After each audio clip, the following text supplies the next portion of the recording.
Hello everyone, welcome to Social Studies class. This is your teacher, Mr. Clarke. Now, before we begin today's lesson, I just want to remind everyone that we are still in a pandemic, and I'm going to encourage you to follow the protocols that have been set by the government as much as possible. Continue to wash your hands. Please continue to sanitize as often as possible. Continue also to wear your mask and continue to practice social distancing as much as possible. All right. Now, for today's lesson, we are going to be looking at the roles of family members, right? The roles of family members. Now, under this topic, we are first of all going to be establishing what a role is, and then we are going to be looking at traditional roles as opposed to non-traditional roles. We will also be looking at some of the factors that have given rise to non-traditional roles within the family unit. So that is basically those are the main points of our lesson for today. Right, now what is a role? A role is a pattern of behavior that goes with a certain position, right? So here we are talking about your position in your family. So your role then is that pattern of behavior that you are expected to carry out within your family unit, right? So what are some of the duties and responsibilities that you are expected to carry out? What are your duties and responsibilities as a child? What are your duties and responsibilities as a parent? And also, what are your duties and responsibilities as the grandparents within the family, right? So that is what a role is, duties and responsibilities basically, right? Now, before we go any further, I'm just going to clear up any misconceptions there might be between roles of the family and functions of the family, because sometimes we tend to mix them up, right? Now, a role is usually specific to an individual within the family unit, right? Now, while functions of the family are generally carried out by the entire family as a unit, as a group, right? So while roles are specific to individual persons within the family, the functions are usually carried out by the entire family. So that's the difference between roles of the family and functions of the family. Now at this point, I want to point out to you that you have two categories of roles, right? Or should I say roles can be placed under two categories. You have what we call traditional roles, and you also have non-traditional roles. Now, the difference between traditional roles and non-traditional roles is that traditional roles are those roles that would have existed from a long time ago, right? While non-traditional roles are roles that are fairly new.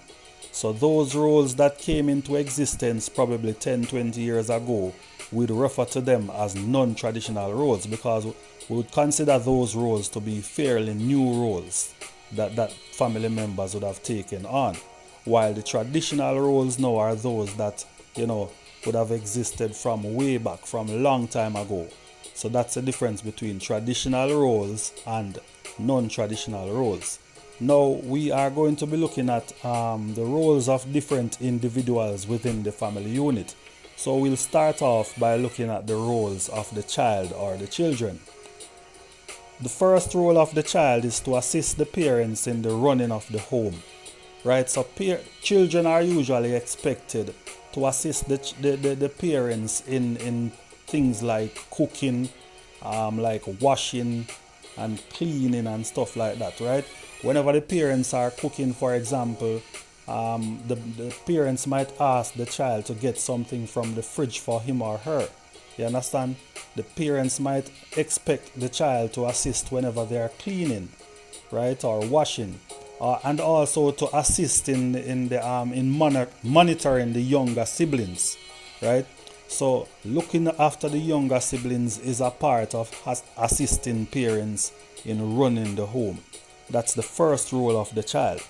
The second role of the child is to respect themselves and to respect others around them, right? So the child is expected to respect him or herself first of all, and then to also show respect to others.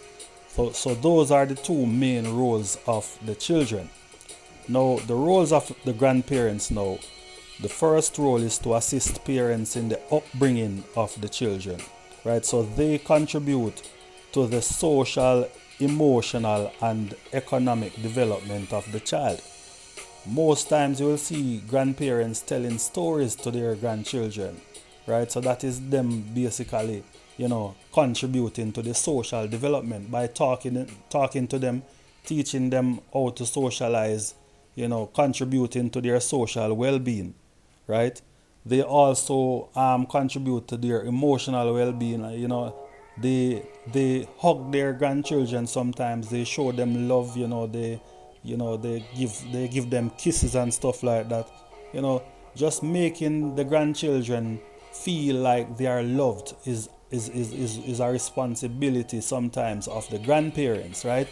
And sometimes too they have the tendency to say grandparents like to spoil their grandchildren, right? Especially with money and stuff like that. So sometimes, for example, after the parents would have given the child money to go to school, you will see the grandmother or the grandfather calling the child one side and giving him or her additional money, right? And some grandparents that are capable will take over all the financial responsibilities of their grandchildren, right? Taking care of that child totally. Some grandparents do that sometimes, right? So that is the first role of the grandparent.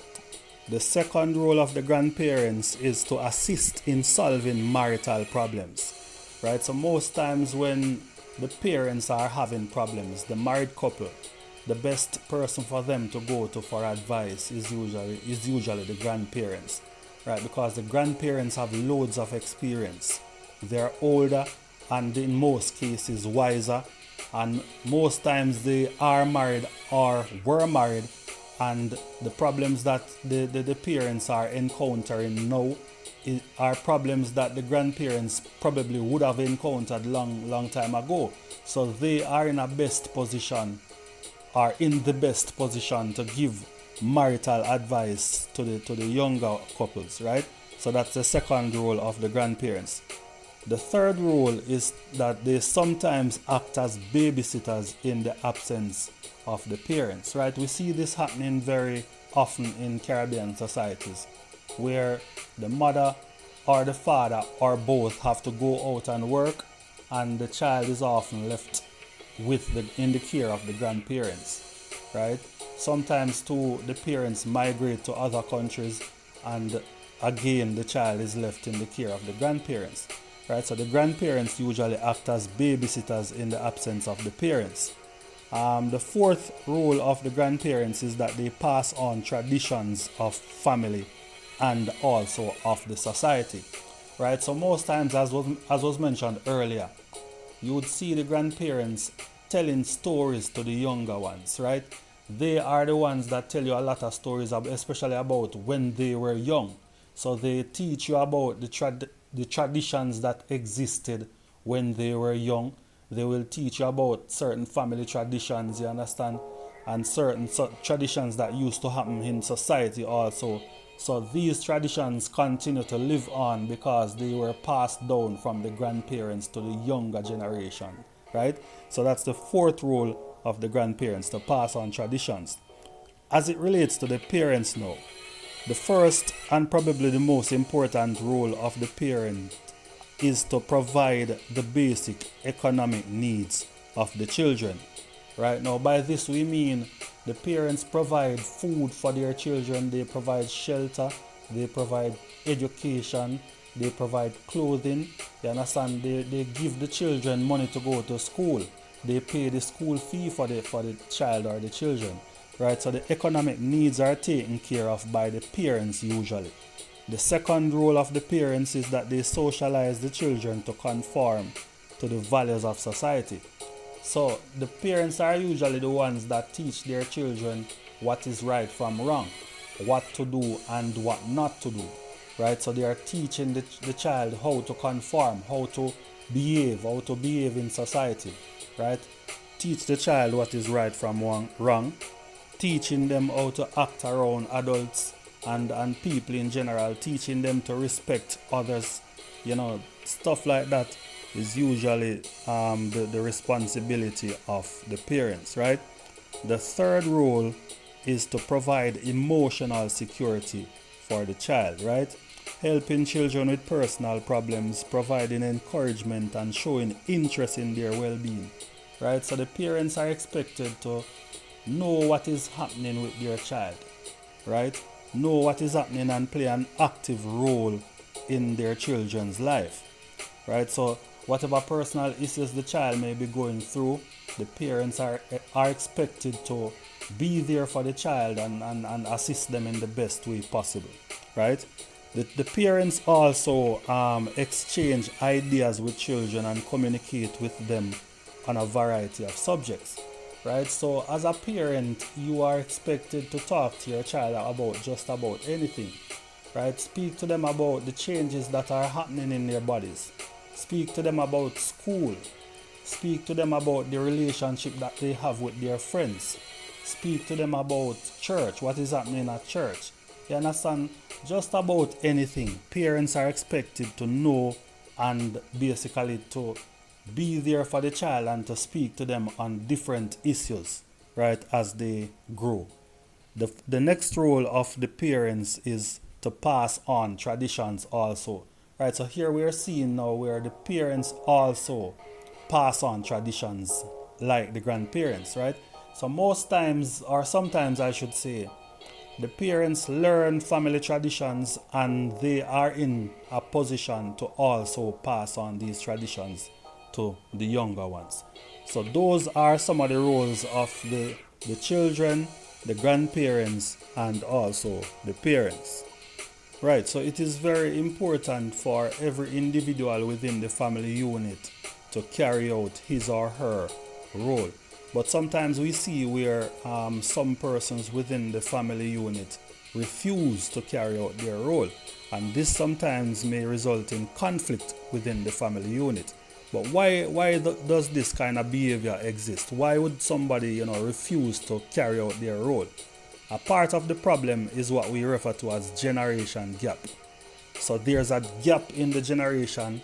What this means is that there is a difference in thinking between one generation and another, right? So the younger generation, for example, might not see anything wrong with piercing their ears, especially the male, right? So they pierce their ear, they grow their hair, they wear their trousers below their waist, stuff like this, because to them it is seen as the new trend, right? So there is a new way of thinking, while the parents and the grandparents may have a problem with these types of behaviors because they are not used to these types of things. They're not used, that is not how they grow up, right?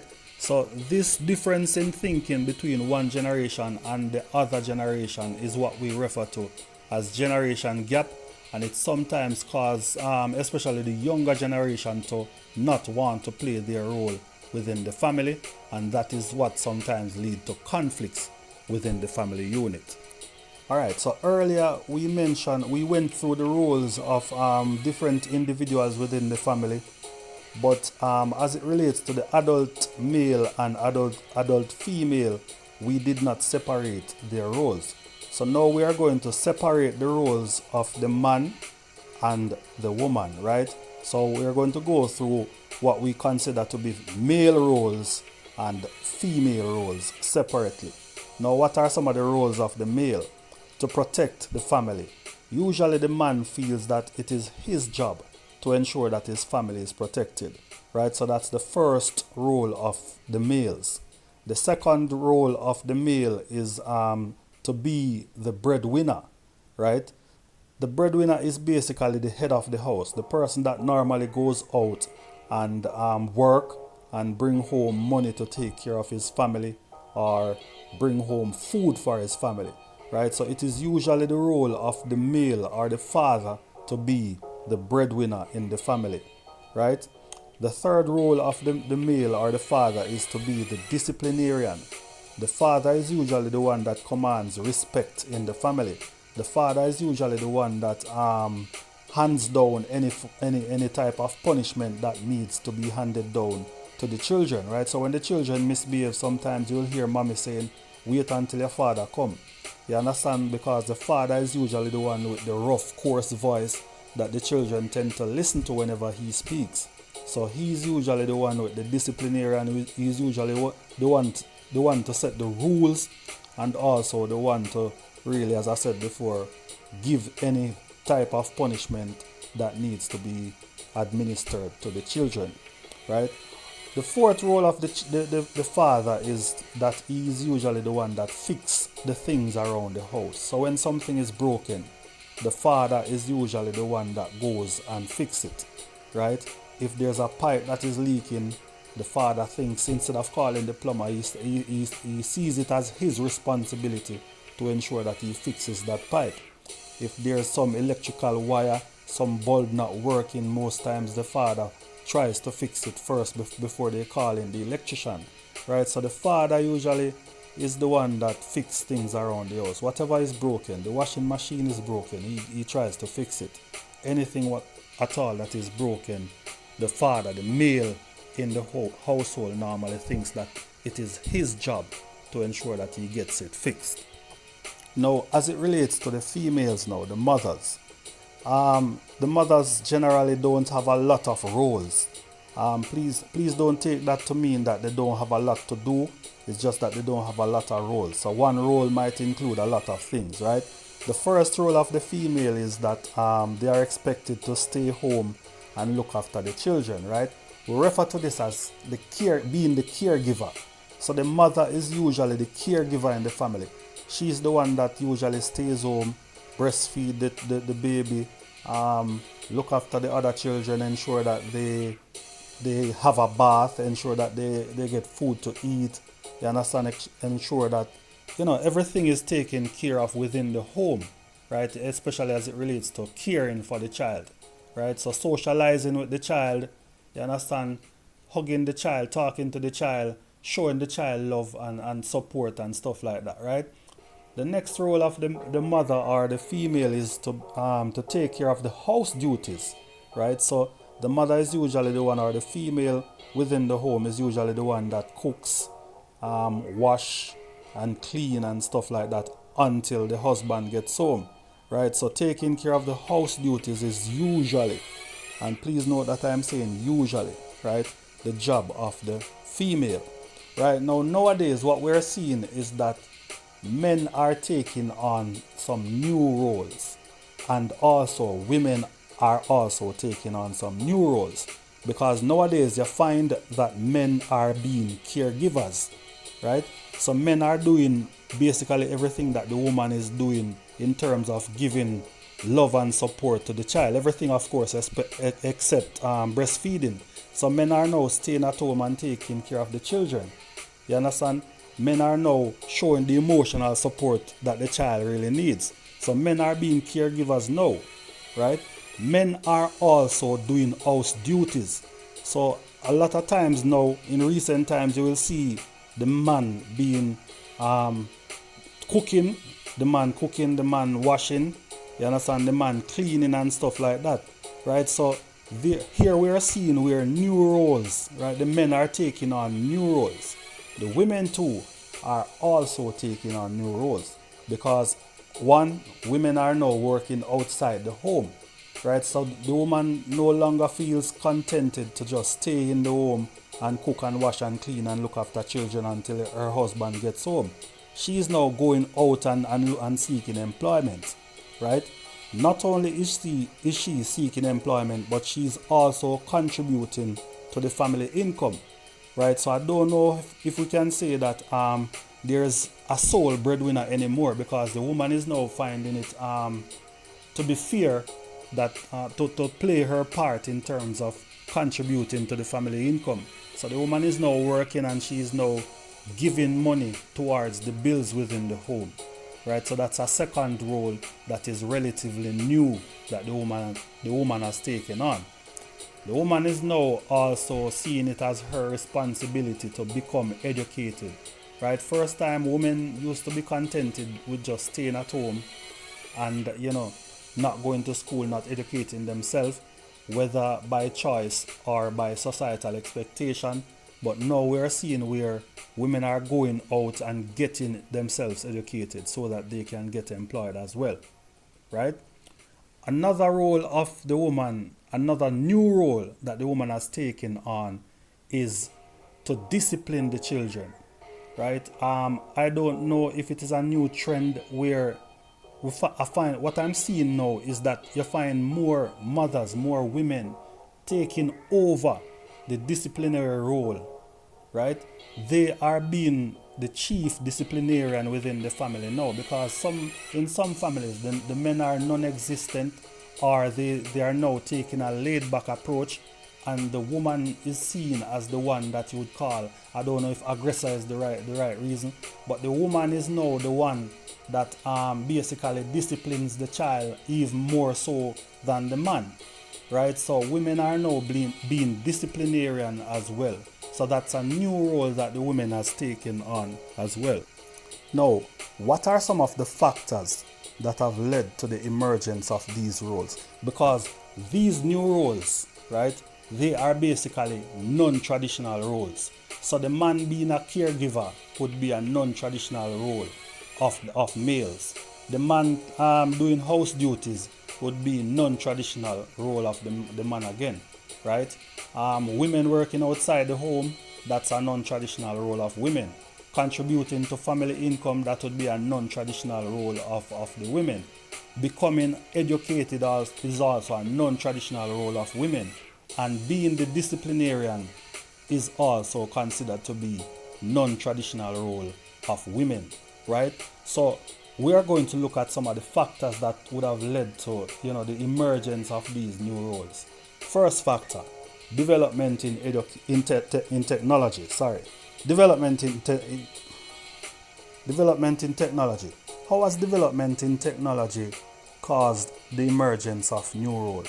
What we see happening now is that you find that there are a lot of new technology that may be used within the home, right? And these technologies now, they are working in the woman's favor basically, because these technology, they have made work easier within the home, and things are done a lot quicker, right? We're talking about, for example, in the kitchen we have nowadays the rice cooker, that cooks the rice very easily.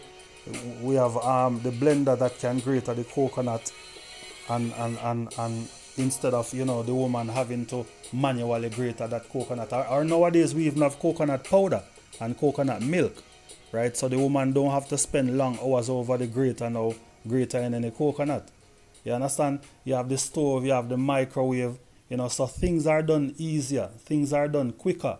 You have the washing machine. So the woman no longer have any excuse that I can't go to and work because I have to stay home and wash my husband's clothes.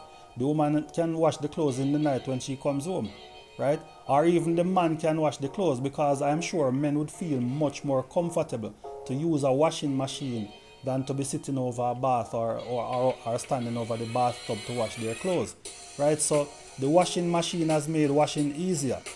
You understand? So there are a lot of technology now within the household that is basically working in the woman's favor. So the woman has no excuse now, to stay at home. I don't know if I should use the word excuse, because I don't know if women were using these things as excuse.